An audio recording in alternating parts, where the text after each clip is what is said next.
бірден өзіміз дамытайық. Бәріміз ауыл әкім кінәлап, аудан әкім кінәлағанша ол пайда жоқ оған. Газ жоқ деп жатырсыздар. Газ басталған кезде ешқайсы бір тұрбат ауылы шығып, неғып не істеп жатырсың деп айтқан жоқ газ істеп жатқан кезде. Бәріміз өтіп күліп кеттіңіздер. Әзір 10 жыл болса газ келмегенде. Бәріміз өзіміз егер соған міндетті болып соған қарайтын болсақ, сол газ сол уақытта да кіретін еді. Әзір енді сол мусор мәселесі.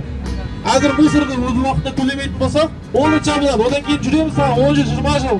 Сіздерден өтінеміз. Үйімізден шығарған мусорларға ақы төлеуге.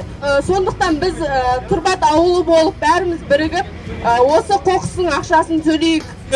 Светтің ақшасымен астында ақша жазылып келеді 500 теңге деп. Менің ойымша бұл өте бір күшті, өйткені біздің ауыл республикалық деңгейде уже туристический орталыққа айналған, бүкіл облыс аудандардан туристер келіп жатыр.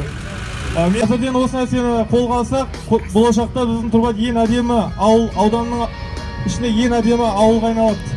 Тұрбат ауылында осындай мәдениет кірсін деген мақсатта мен шығып айтып жатырмын бұл жерде.